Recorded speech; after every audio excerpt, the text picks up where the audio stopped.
So I wanted to comment on some YouTube video that I saw recently talking in stations. Mr. Rich Richmond had some interesting things to say about the new changes for the Interdiction modules, and I just wanted to comment on them. But first, let's take a listen to what he has to say about these changes. My point, which isn't abyssal because I have an aversion against gambling. My point, my warp disruption range is 38. Cold, not even overheated. So now just to be able to That's your be disruptor point. Interdiction Nullified. 38k yes. out, right?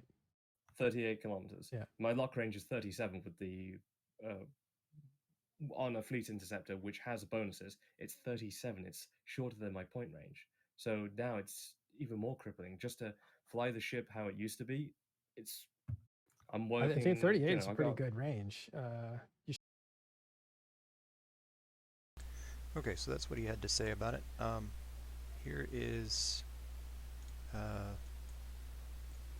what I've found. And mind you, I don't have perfect interdictor skills, so I'm a little short on range. My range is 31. This is with a Caldari. This is one of the shorter ranges for the faction modules. And my lock range is 36, so this does not affect me specifically. However, the problem is actually significantly worse, and it has less to do with this, and it has more to do with the actual module itself.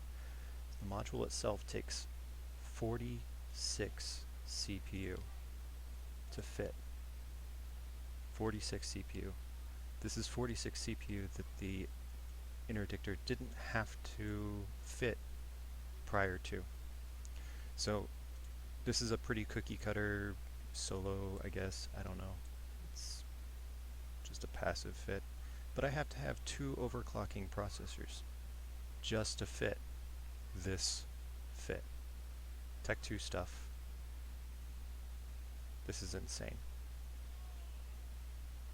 So if you really wanted some really long range, you would go to like a true Sancha. It takes a little bit more CPU, but I can't fit that.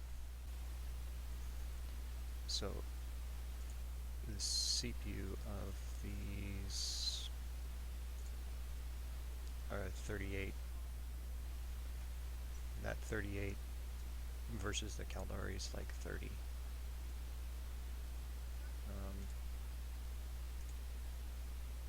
It's not even 30, it's 23. So, yeah, you can't even fit that. Now, my character doesn't have Interceptor 4 or 5.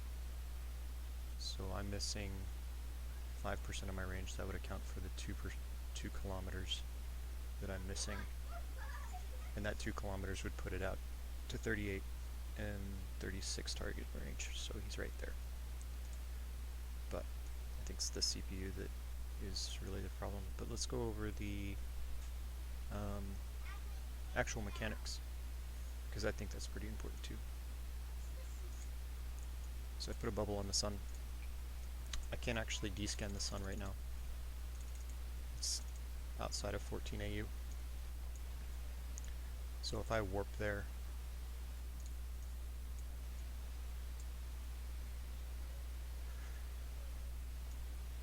and I wait to descan the bubble. Oh, there's bubbles. I need to put this thing on. Well, now I'm going to land in the bubble. And I think that's a pretty important thing to note, and that's going to get into your mechanics. See, I landed here on the edge of the bubble. I should have landed over here. Okay, so I've reset just a little bit here. I'm going to align to the sun.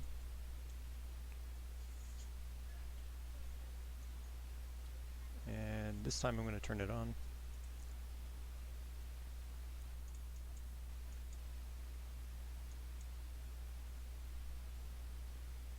I'm going to warp the fleet so you can see the difference in the distances in which I should have landed.